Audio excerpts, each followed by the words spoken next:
des études montrent que les femmes investissent moins que les hommes. On va chercher ensemble les causes. Quelles solutions vous apportez, qu'est-ce qu'on peut mener comme action, et si, là aussi, pardon, mais après les jeunes, on peut parler d'éducation financière, j'aime toujours pas le terme, mais bon, voilà, est-ce qu'il faut sensibiliser davantage les femmes, pourquoi ça les intéresse moins, ou ça semble peut-être parfois leur faire peur, je ne sais pas si c'est le terme, mais voilà. Vous allez m'aider là-dessus à avancer. Donc Léa, tu es journaliste, je l'ai dit, à l'initiative de Plan Cash que tu as monté avec ton associé. Donc c'est un nouveau média féministe. Féministe, ouais. Je peux le présenter si tu veux. Vas-y, je t'en prie. Déjà, je voulais faire juste une petite remarque. On a encore très peu de gens dans la salle. Et bon, moi, je parle de féminisme depuis 2010 et je trouve ça très dommage que ce soit toujours le cas, surtout dans une conférence sur la FinTech comme ça, parce qu'il faut comprendre une chose. Vous avez aussi besoin de gagner et de prendre l'argent des femmes. Venez. Voilà, donc ça, c'était ma petite intro. Donc moi, je m'appelle Léa Lejeune, je suis journaliste depuis 2010. J'ai travaillé dans plein de médias économiques, notamment L'Expansion, Libération et Challenge, en charge notamment de la tech et des questions de femmes en entreprise. Et puis, en fait, c'est passé un truc petit à petit. Je ne comprenais plus trop pour qui j'écrivais. La presse économique est aujourd'hui lue par des gens qui la connaissent par cœur, qui ont déjà les codes, qui savent comment fonctionne l'investissement. Sauf que le problème dans tout ça, c'est que les femmes ne s'y retrouvent pas, ne la lisent pas, et aucun de mes amis, de mes amis jeunes ou de mes amies femmes autour de moi qui n'étaient pas dans les secteurs économiques ne le lisaient. Alors, tout ça, ça s'explique par plein de choses. Donc d'abord, ce que je vous disais tout à l'heure, le fait de l'accessibilité. C'est-à-dire que c'est écrit pour des gens qui ont en général fait un certain niveau d'études, et encore pas toutes les études, parce qu'en France, il n'y a pas d'éducation financière au lycée, il n'y en a pas à l'université, à moins de faire une école de commerce ou une fac spécialisée, il n'y a rien. Donc il y avait quand même ce problème-là qui était en train de se poser. Et puis les femmes dans les journaux et dans la presse économique, elles ne représentent que 23% des personnes interviewées en tant qu'expertes, c'est-à-dire entrepreneuses, économistes, etc. 23%, c'est ridicule. On est 50% de femmes dans la société. Alors évidemment, si vous ouvrez un magazine économique et si vous regardez là dans la salle tout à l'heure, je suis désolée, je trouve cet événement super, mais j'ai remarqué que c'était quand même très très masculin. Dans la presse économique, c'est la même chose. Les personnes qui sont représentées sont... Il y a des statistiques, hein. Si vous voulez, je vous les donne tout après, il n'y a pas de problème. Mais vraiment, 23% de femmes représentées. Dans les images et l'iconographie, c'est plus que 15%. Et si on regarde vraiment le rôle qu'elles ont, souvent, les femmes dans la presse économique, en fait, ce sont les témoins. Donc, c'est-à-dire la maman qui va chercher les enfants à la sortie de l'école et à qui on parle de la rentrée scolaire, la cliente ou la consommatrice de tel ou tel produit. Bref, c'est souvent ça qui se reproduit. Et alors, si on va chercher plus loin, encore plus loin, dans la presse féminine, moi, j'y croyais beaucoup et je me disais que ça allait être super. Mais en fait, presse féminine et presse économique confondues, à chaque fois qu'on parle d'argent aux femmes, dans 90% des cas, on leur parle de budget. Donc, on ne leur parle pas d'investissement, on ne leur parle pas d'assurance vie, on ne leur parle pas de retraite, on ne leur parle pas de leur avenir, on ne leur parle pas de séparer, essayer de comprendre comment on place son argent par rapport à son conjoint pour se prémunir si jamais il y a séparation. On le souhaite à personne, mais en tout cas, il y a énormément de travaux de recherche qui ont été publiés sur ce sujet ces dernières années. Alors, je ne vais pas faire un tunnel, hein, mais voilà un peu... Voilà sur la forme, ça pourrait ressembler, mais tu le fais tellement bien qu'il n'y a aucun problème. Tu pourrais continuer. J'aurais dû te présenter comme journaliste, ex-confrère pour moi, parce que je ne suis plus journaliste, entrepreneur, parce que tu as lancé, on va en parler, Plan Cash.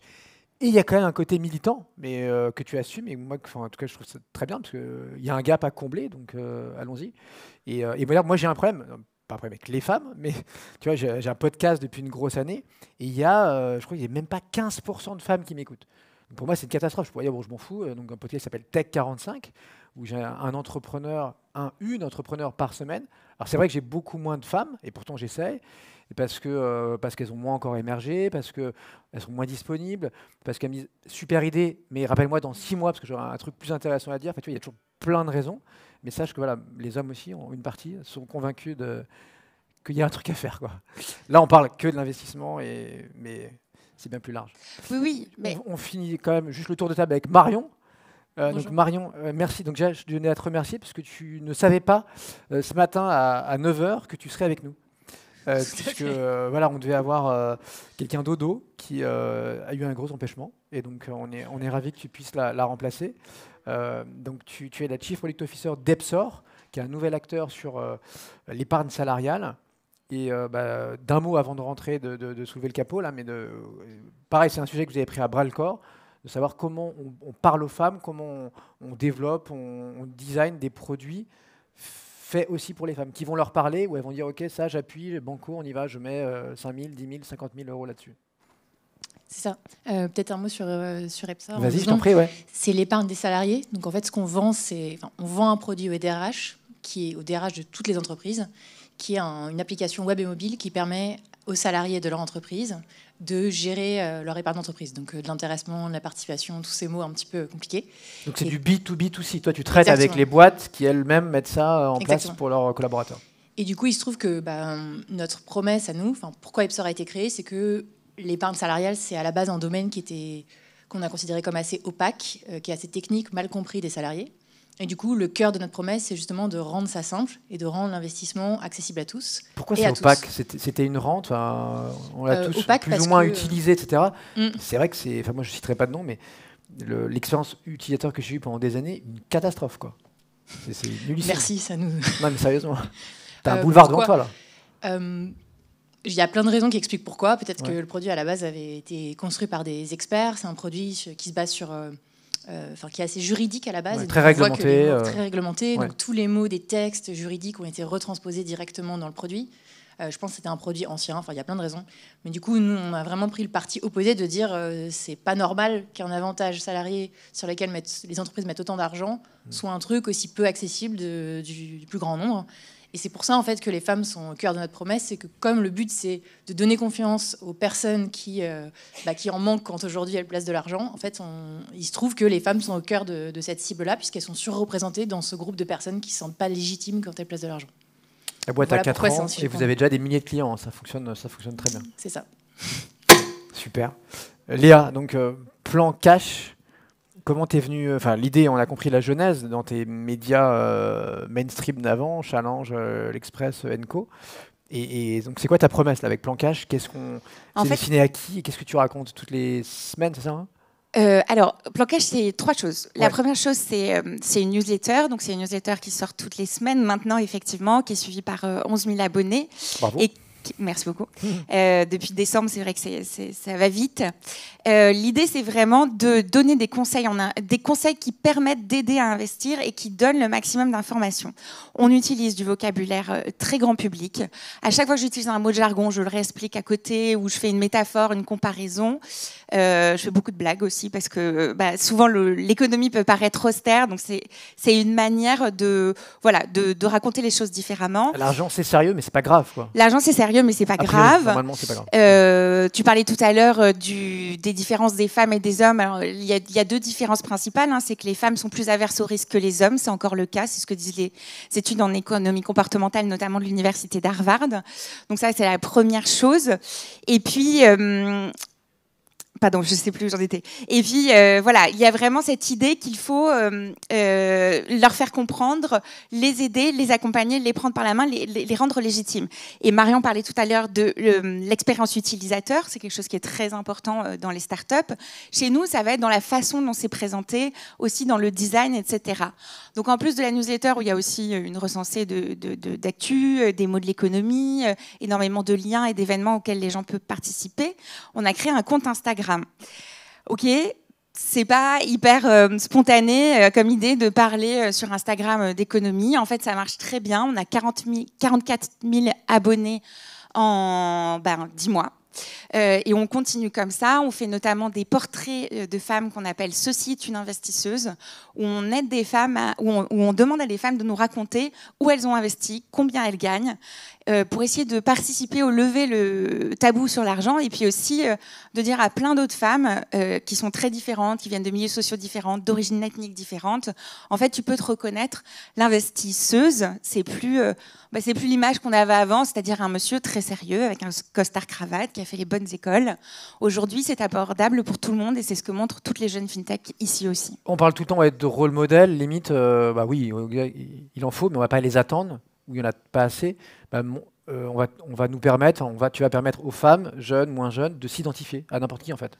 Oui, et même mieux, en fait, on va les chercher. C'est-à-dire qu'on va aller chercher des femmes qui en parlent un peu sur les réseaux sociaux, des entrepreneuses que moi j'ai pu interviewer par le passé. On va aller les chercher, proposer des discours différents, des points de vue différents, et faire tout ça en respectant au maximum la législation, à la fois sur le journalisme économique et sur évidemment le conseil en investissement, puisque ce n'est pas notre sujet à nous.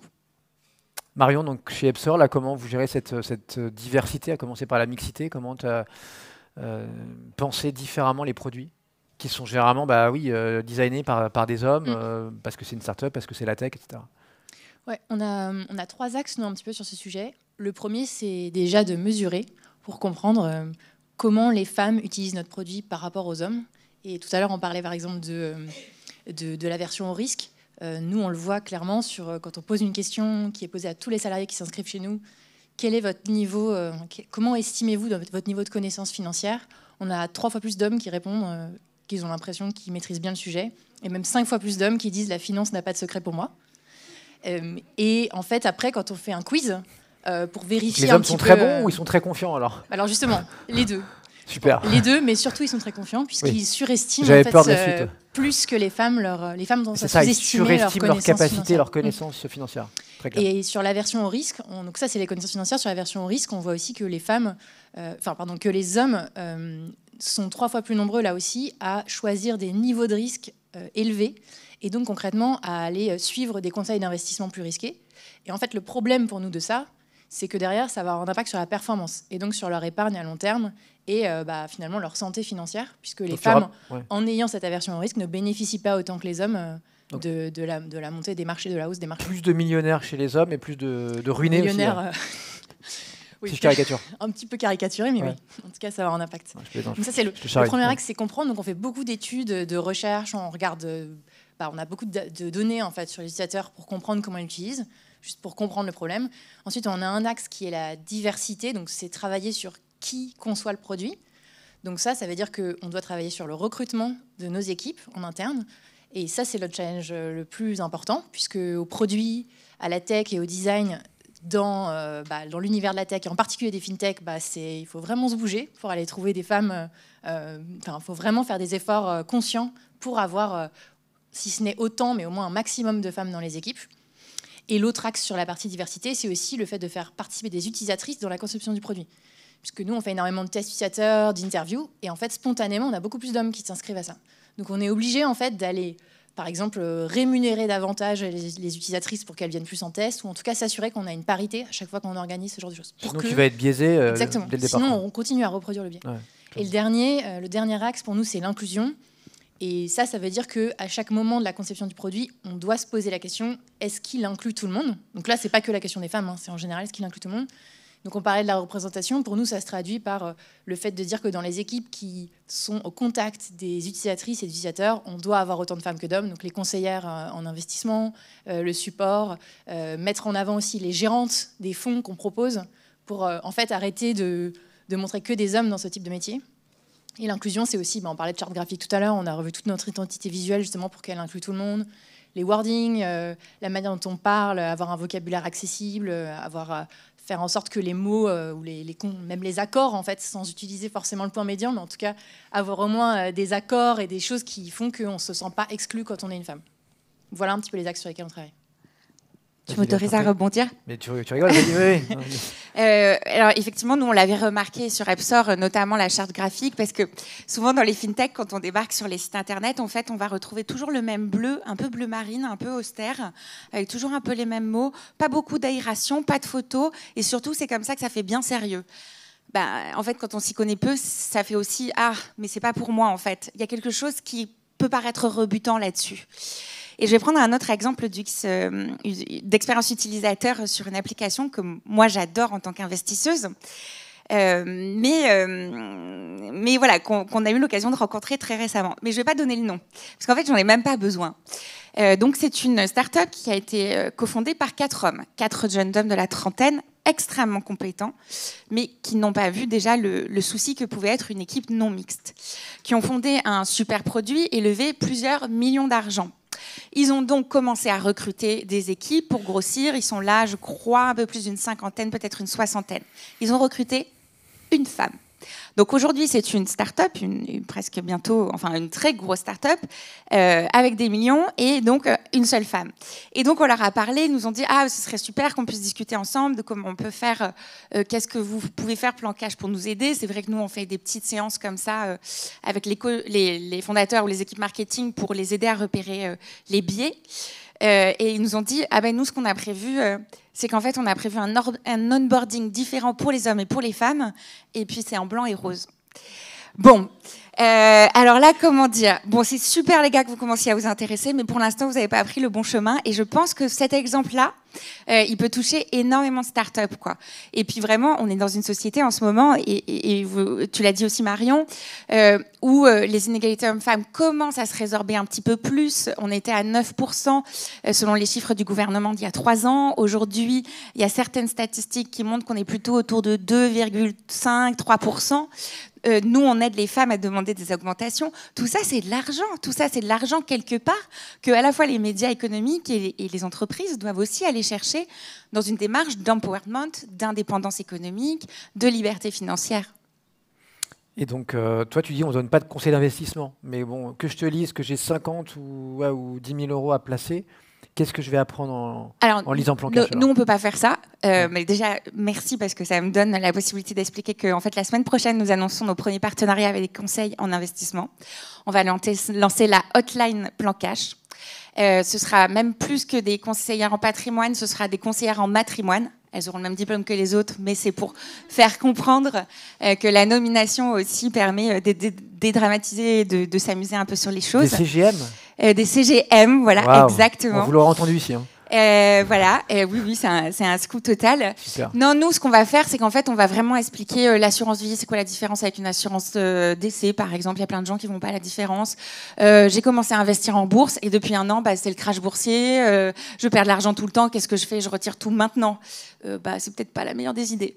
Nous, on va expliquer un peu tout ça. On a reçu parmi les annonceurs qu'on avait le PER Caravelle, où on a fait un live d'1 heure où toutes les personnes qui voulaient, derrière leur écran, pouvaient poser leurs questions, et même des questions qui peuvent paraître très bêtes, genre mais c'est uniquement pour la retraite, j'ai le droit avant ou pas, et si je cotise déjà avec l'État, voilà. Et en fait, on arrive à ce niveau d'accessibilité qui est aucune question n'est bête. Tout est intéressant et c'est fait donc pour l'instant par moi qui suis journaliste économique et par ma collègue qui est Morgane Dion qui est une ancienne responsable diversité en entreprise. Mais dès le mois prochain, nous recrutons aussi des journalistes freelance en économie. Donc on reste avec des profils de professionnels. C'est vrai qu'on a repris les codes de l'influence et si vous y allez, vous allez voir en fait les codes de l'influence, les photos, les petites vidéos. On est comme ça, on essaye de faire des blagues avec des emojis. Mais derrière, l'expertise est quand même là et c'est ça qu'on essaye d'apporter. Super. Un mot de la fin ? En tout cas, nous, si on est entreprise, on se renseigne sur Repsol. Si on a une épargne salariale à améliorer. Et sinon, si on est une fintech et qu'on a envie de regarder comment les fintechs peuvent s'approprier ces questions-là aussi. C'est qui alors la fintech là, avec les 4 gars là, je ne peux pas vous le dire. Si jamais on travaille un jour avec eux. Je pense que j'ai deviné, mais je ne le dirai pas non plus. Mais ils font quoi ? Parce que fintech c'est large, c'est pas une banque. C'est très large. Ok, bon, on ne saura pas. Pas de name and shame aujourd'hui. Bon, merci à tous. Merci. On se retrouve merci beaucoup. Sur la scène principale pour le résultat du concours des pitchs et le cocktail dans la foulée. Merci à vous. Bonne fin de journée.